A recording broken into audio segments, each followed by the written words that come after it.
మా latest videos కోసం మా ఈ తెలుగు న్యూస్ ఛానల్ సబ్స్క్రైబ్ చేసి గంట సింబల్ యాక్టివేట్ చేసుకోండి.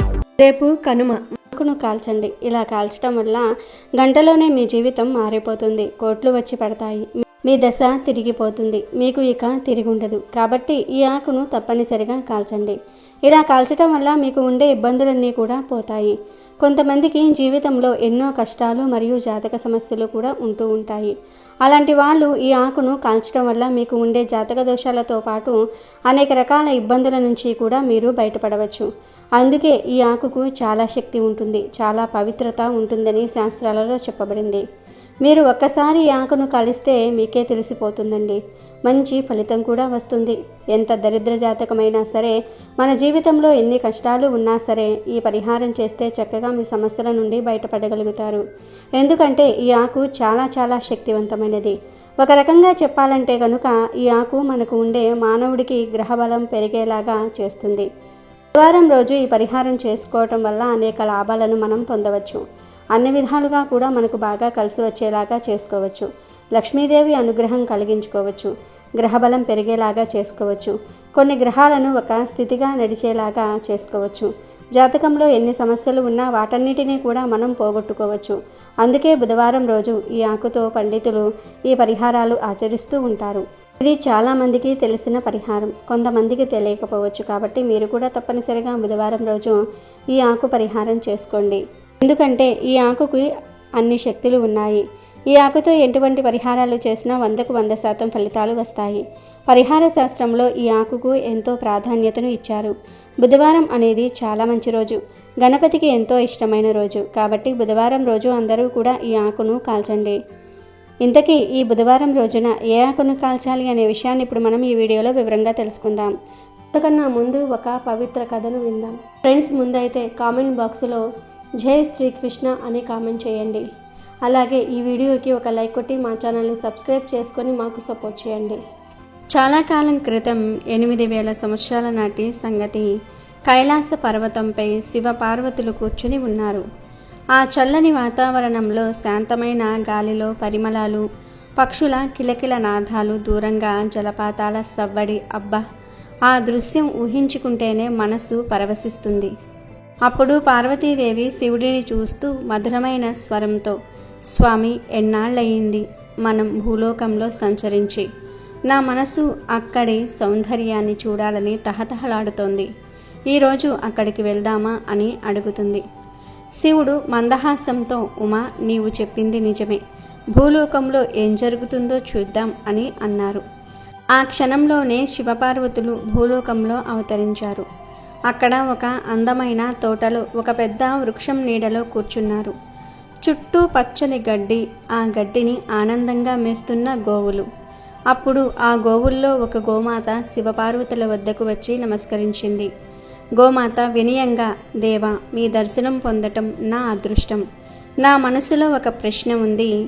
ఎంతోమంది సాధువులను అడిగాను, కానీ సమాధానం దొరకలేదు.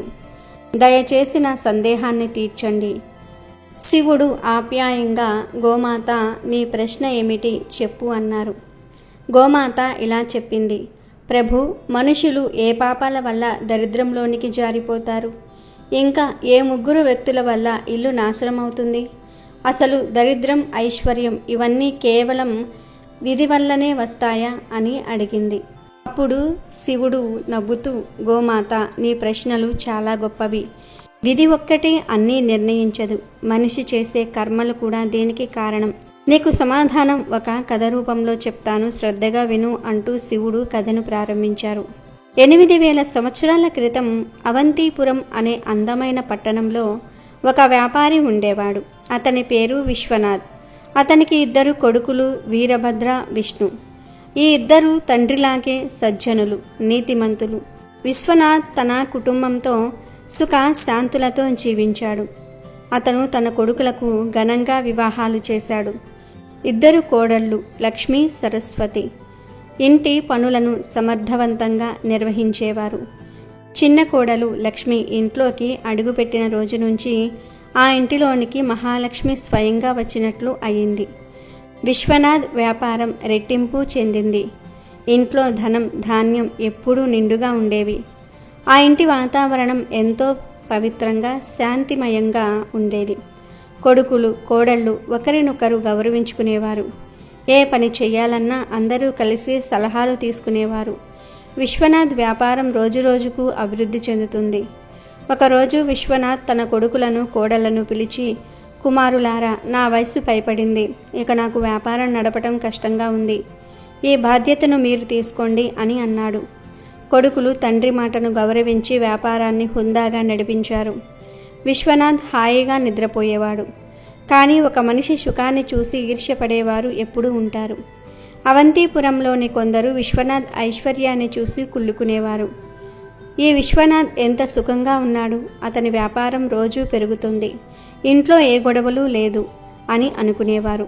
ఈర్ష్య వారి మనస్సులో విషబీజాలను నాటింది. శివుడు గోమాతతో అన్నారు, గోమాత, చెరువులో పెద్ద చేప చిన్న చేపలను చూసి వాటిని మింగేయాలని చూస్తుంది. అలాగే మనిషి కూడా ఇతరుల పురోగతిని చూసి వాటిని నాశనం చేయాలని ప్రయత్నిస్తాడు. ఒక జ్ఞాని చెప్పినట్లు మనిషి తన దుఃఖంలో ఉన్నప్పుడు అంతగా బాధపడడు, కానీ ఇతరుల సుఖాన్ని చూసి చాలా కుళ్ళుకుంటాడు. ఈర్ష్యతో పట్టణంలోని కొందరు విశ్వనాథ్ కుటుంబంపై కుట్రలు పన్నారు. వారు విశ్వనాథ్ కుల గురువైన ధర్మశాస్త్రి వద్దకు వెళ్ళి, గురువుగారు, మీరు ఇక్కడ కష్టజీవనం గడుపుతూ ఉన్నారు, కానీ ఆ విశ్వనాథ్ ఐశ్వర్యంతో జీవిస్తున్నాడు. అతని కోడళ్ళు రుచికరమైన భోజనం వండుతున్నారు. అతను సుఖంగా ఉన్నాడు. మిమ్మల్ని ఎప్పుడైనా గౌరవంగా ఆహ్వానించాడా అని అన్నారు. ధర్మశాస్త్రి మనసు కొంచెం కలత చెందింది. నిజమే, విశ్వనాథ్ చాలా కాలంగా నన్ను ఆహ్వానించలేదు. అతను సుఖంగా ఉంటే నా జీవనం ఇలా ఎందుకు కష్టంగా ఉంది అని ఆలోచించాడు. ఆ పట్టణస్థులు మరింత రెచ్చగొట్టారు. గురువుగారు, మీరు ఏదైనా చేయాలి. విశ్వనాథ్ ఇంట్లో కొంచెం అశాంతి వస్తే అతను మిమ్మల్ని పూజల కోసం పిలుస్తాడు. అప్పుడు మీకు డబ్బు లభిస్తుంది అని అన్నారు. ఆ మాటలు ధర్మశాస్త్రి మనసులో గూడు కట్టుకున్నాయి. అతను తన గురువైన సదాశివాచార్యుల వద్దకు వెళ్ళి, గురుదేవా, నా కుటుంబం ఆకలితో అలమటిస్తోంది. విశ్వనాథ్ ఇంట్లో సమస్యలు లేకపోతే అతను నన్ను పూజలకు ఎలా పిలుస్తాడు? నా జీవనం ఎలా గడుస్తుంది అని వాపోయాడు. సదాశివాచార్యులు ధర్మశాస్త్రి మాటలు విని, శిష్య, విశ్వనాథ్ ఇంటి సుఖానికి కారణం అతని చిన్న కోడలు లక్ష్మి. ఆమె ప్రతిరోజు విష్ణుమూర్తి మహాలక్ష్మిని భక్తితో పూజిస్తుంది. ఆ దివ్య కృప వల్ల ఆ ఇల్లు సంపదతో నిండి ఉంది. నీవు ఒక ఉపాయం చేయి. విశ్వనాథ్ ఇంటికి వెళ్ళి ఒక కంచు గిన్నె అడుగు. ఆ గిన్నెను నీ ఇంట్లో ఉంచు. కొద్ది రోజుల్లో వారి వ్యాపారంలో నష్టం, ఇంట్లో కలహాలు మొదలవుతూ ఉంటాయి అని చెప్పారు. ధర్మశాస్త్రి సంతోషంగా ఇంటికి వచ్చి మరుసటి రోజు విశ్వనాథ్ ఇంటికి వెళ్ళాడు. విశ్వనాథ్ అతన్ని చూసి, గురువుగారు, ఎంతో కాలం తర్వాత మీ దర్శనం, అంతా క్షేమమేనా అని ఆనందంగా ఆహ్వానించాడు. ధర్మశాస్త్రి, అంతా బాగుంది, ఇటుగా వస్తుంటే మిమ్మల్ని చూద్దామని వచ్చాను అంటూ కాసేపు మాటలు కలిపాడు. తర్వాత విశ్వనాథ్, నీళ్లు తాగాలనిపిస్తోంది, కంచు గిన్నెలో నీళ్లు తెమ్మను అన్నాడు. విశ్వనాథ్ నవ్వుతూ, సరే గురువుగారు అని లోపలికి వెళ్ళాడు. అప్పుడు లక్ష్మి ఆ గిన్నెను చూసి, వాస్తు శాస్త్రం గురించి తెలిసిన ఆమె ఏదో తప్పు జరుగుతుందని గ్రహించింది. ఆమె తన మామయ్య వద్దకు వెళ్ళి, మామయ్య, ఆ గిన్నె కాసేపు నాకు ఇవ్వండి, తిరిగి ఇస్తాను అని అడిగింది. విశ్వనాథ్ ఆ గిన్నెను ఇచ్చాడు. లక్ష్మి ఆ గిన్నెలోని నీళ్లను తీసుకుని వెళ్ళి గోమాతకు తాగించింది. తర్వాత కొత్త నీళ్లు నింపి గిన్నెను విశ్వనాథ్ దగ్గరకు తీసుకువచ్చింది. విశ్వనాథ్ ఆ నీళ్లను ధర్మశాస్త్రికి ఇచ్చాడు. నీళ్లు తాగిన తర్వాత ధర్మశాస్త్రి, విశ్వనాథ్, ఈ కంచు గిన్నె చాలా బాగుంది, దీన్ని నాకు ఇస్తావా అని అడిగాడు. విశ్వనాథ్ నవ్వుతూ, ఇది చిన్న విషయము, తీసుకువెళ్ళండి అన్నాడు. ధర్మశాస్త్రి ఆ గిన్నెను తీసుకుని ఇంటికి వచ్చి, ఇప్పుడు విశ్వనాథ్ ఇల్లు నాశనం అవుతుంది, అతను నన్ను తప్పక పిలుస్తాడు అని సంతోషించాడు. కానీ 20 రోజులు గడిచినా విశ్వనాథ్ నుంచి ఎలాంటి సమాచారం రాలేదు. ధర్మశాస్త్రి నిరాశతో మళ్ళీ సదాశివాచార్యుల వద్దకు వెళ్ళాడు. గురుదేవ, నీవు చెప్పినట్లే గిన్నె తెచ్చాను, కానీ విశ్వనాథ్ ఇల్లు ఇంకా సుఖంగానే ఉంది అని అన్నాడు. సదాశివాచార్యులు దివ్య దృష్టితో చూసి, శిష్య, లక్ష్మి చాలా తెలివైన స్త్రీ. ఆమె ఆ గిన్నెలోని నీళ్లను గోమాతకు తాగించింది. అందుకే నీ పన్నాగం విఫలమయ్యింది. ఇప్పుడు విశ్వనాథ్ ఇంటికి వెళ్ళి గోమాతను అడుగు. గోమాత లక్ష్మీ స్వరూపం, ఆమె లేని ఇంట్లో సుఖం ఉండదు అని చెప్పారు. ధర్మశాస్త్రి ఉత్సాహంగా మరుసటి రోజు విశ్వనాథ్ ఇంటికి వెళ్ళాడు. విశ్వనాథ్ అతన్ని ఆదరంగా ఆహ్వానించి భోజనం పెట్టాడు. తర్వాత ధర్మశాస్త్రి దీనంగా, విశ్వనాథ్, నా ఇంటి గోమాత పాలు ఇవ్వటం మానేసింది. నా పిల్లలకు పాలు అవసరం. నీ గోమాతను నాకు ఇస్తావా అని అడిగాడు. విశ్వనాథ్, ఇది పుణ్యకార్యం. గోదానం చేస్తే నాకు గొప్ప ఫలితం లభిస్తుంది అని అనుకుని గోమాతను తీసుకువెళ్ళడానికి వెళ్ళాడు. అప్పుడు లక్ష్మి, మామయ్య, ఆ గోమాతను ఎక్కడికి తీసుకువెళ్తున్నారు అని అడిగింది. విశ్వనాథ్, గురువు గారికి ఇస్తున్నాను బిడ్డ, వారి గోమాత పాలు ఇవ్వటం లేదంట అన్నాడు. లక్ష్మి తెలివిగా, కాసేపు ఆగండి మామయ్య అని ఒక గిన్నెలో పసుపు చందనము కలిపి ఆ మిశ్రమాన్ని గోమాత కొమ్ములపై పూసింది. మిగిలిన మిశ్రమాన్ని ఇంటి పూజ గదిలో ఉంచింది. ఇప్పుడు ఇవ్వండి మామయ్య అని అంది. విశ్వనాథ్ గోమాతను ధర్మశాస్త్రికి ఇచ్చాడు. ధర్మశాస్త్రి గోమాతను తీసుకుని వెళ్ళి, ఇప్పుడు విశ్వనాథ్ ఇల్లు ఖచ్చితంగా నాశనం అవుతుంది అని సంతోషించాడు. కానీ రోజులు గడుస్తున్నా విశ్వనాథ్ నుంచి ఎలాంటి ఆహ్వానం రాలేదు. అతను మళ్ళీ సదాశివాచార్యుల వద్దకు వెళ్ళి, గురుదేవ, గోమాతను తెచ్చాను, కానీ విశ్వనాథ్ ఇంకా సుఖంగానే ఉన్నాడు అన్నాడు. సదాశివాచార్యులు, శిష్య, లక్ష్మి నీ కుట్రను గ్రహించింది. ఆమె గోమాత కొమ్ములపై పూసిన పసుపు చందన మిశ్రమాన్ని దేవాలయం దగ్గర ఉంచింది. అందుకే వారి సుఖం అలాగే ఉంది. ఇప్పుడు ఆ మిశ్రమం ఉన్న గిన్నెను తెమ్మని అన్నారు. ధర్మశాస్త్రి విశ్వనాథ్ ఇంటికి వెళ్ళి ఆ గిన్నెను అడిగాడు. లక్ష్మి ఇంతకు ముందే అనుమానించి ఆ గిన్నెలోని పాత మిశ్రమాన్ని తొలగించి కొత్త మిశ్రమాన్ని ఉంచింది. విశ్వనాథ్ ఆ గిన్నెను ధర్మశాస్త్రికి ఇచ్చాడు. ధర్మశాస్త్రి, ఇప్పుడైనా విశ్వనాథ్ ఇల్లు నాశనం అవుతుంది అని ఆనందించాడు. కానీ నెలలు గడిచిన విశ్వనాథ్ ఇల్లు మరింత సంపన్నమైంది. ధర్మశాస్త్రి నిరాశతో సదాశివాచార్యుల వద్దకు వెళ్ళి, గురుదేవ, నా ప్రయత్నాలన్నీ కూడా విఫలమయ్యాయి అన్నాడు. సదాశివాచార్యులు, శిష్య, లక్ష్మి చాలా తెలివైన స్త్రీ. ఆమె ఉన్నంత వరకు నీవు విశ్వనాథ్ ఇంటిని ఏమీ చేయలేవు. ఆమెను ఇంటి నుంచి తొలగించు అన్నారు. ధర్మశాస్త్రి ఒక పథకం వేశాడు. మరుసటి రోజు అతను విశ్వనాథ్ ఇంటికి వెళ్ళి గంభీరంగా, విశ్వనాథ్, నీ ఇంటిపై గొప్ప సంకటం ముంచుకొస్తుంది. నీ చిన్న కోడలు లక్ష్మి వల్ల నీ కుటుంబం నాశనమవుతుంది. ఆమెను వెంటనే ఇంటి నుంచి తొలగించు అన్నాడు విశ్వనాథ్. మొదట నమ్మలేదు, కానీ ధర్మశాస్త్రి పదే పదే చెప్పటంతో అతను గందరగోళంలో పడ్డాడు. అతను లక్ష్మిని పిలిచి బాధగా, బిడ్డ, నీ వల్ల మా ఇంటికి సంకటం వస్తోంది. నీవు ఈ ఇంటిని వదిలి వెళ్ళాలి అన్నాడు. లక్ష్మి షాక్ అయ్యింది. కానీ ఆమె ధర్మశాస్త్రి కుట్రను గ్రహించింది. తను నెమ్మదిగా, సరే మామయ్య, మీ ఆజ్ఞ ప్రకారం వెళ్తాను అని చెప్పింది. అప్పుడు ఆమె భర్త విష్ణు గుండెలు పగిలే ఆవేదనతో, తండ్రి, నా భార్యకు ఈ ఇంట్లో చోటు లేకపోతే నాకు లేదు, నేను ఆమెతో వెళ్తాను అన్నాడు. విష్ణు, లక్ష్మి ఇద్దరూ ఒక సమీప పట్టణంలో చిన్న గుడిసెలో జీవనం సాగించారు. విష్ణు చాలా కష్టపడి చిన్న వ్యాపారం ప్రారంభించాడు. అతని నీతి పట్టుదల వల్ల ఆ వ్యాపారం అభివృద్ధి చెందింది. కొన్ని సంవత్సరాలలో వారు సంపన్నులై సొంత ఇంటిని కొనుగోలు చేశారు. కానీ విశ్వనాథ్ ఇంట్లో మాత్రం అంతా తలకిందులయ్యింది. ధర్మశాస్త్రి కుట్రల వల్ల ఇంట్లో కలహాలు మొదలయ్యాయి. పెద్ద కొడుకు వీరభద్ర దుర్మార్గంలో పడి డబ్బును వృధా చేశాడు. ధర్మశాస్త్రి పూజల పేరుతో విశ్వనాథ డబ్బును కొట్టేశాడు. వ్యాపారం పూర్తిగా నాశనమయ్యింది. ఇంట్లో తిండికి కూడా దిక్కులేదు. పట్టణస్థులు విశ్వనాథ్ దుస్థితిని చూసి ఎగతాళి చేసేవారు. విశ్వనాథ్ ఆత్మహత్య చేసుకోవాలని నది వైపు వెళ్ళాడు. దారిలో ఒక తేజస్వి సాధువు కనిపించాడు. అతని ముఖంపై దివ్య కాంతి, నుదిటిపై చందన తిలకం, పొడవైన జడలు. విశ్వనాథ్ అతనికి నమస్కరించాడు. సాధువు, విశ్వనాథ్, నీవు ఎందుకు ఇంత బాధగా ఉన్నావు అని అడిగాడు. విశ్వనాథ్ తన కష్టాలను వివరించాడు. సాధువు విశ్వనాథ్తో, నీకు కష్టాలు మీ చిన్న కోడలు అయిన లక్ష్మిని ఇంటి నుంచి తొలగించిన రోజు నుంచి మొదలయ్యాయి. ఆమె సాక్షాత్తు మహాలక్ష్మి స్వరూపం. ఆమె భక్తి పూజల వల్ల నీ ఇల్లు సంపదతో నిండి ఉండేది అన్నాడు. విశ్వనాథ్ తన తప్పును గ్రహించి వెంటనే పట్టణంలోని విష్ణు ఇంటికి వెళ్ళాడు. లక్ష్మి ముందు చేతులు జోడించి, బిడ్డా, నన్ను క్షమించు. ధర్మశాస్త్రి మాటలు నమ్మి నిన్ను ఇంటి నుంచి వెళ్ళమన్నాను. నీవు మా ఇంటి లక్ష్మివి, నీవు ఉన్నంతకాలం మా ఇల్లు సుఖ సంతోషాలతో ఉంది అని కన్నీళ్లతో అన్నాడు. లక్ష్మి నవ్వుతూ, మామయ్య చింతించకండి, ఈ ఇల్లు నాది, ఆ ఇల్లు కూడా నాదే, నేను తిరిగి వస్తాను అని చెప్పింది.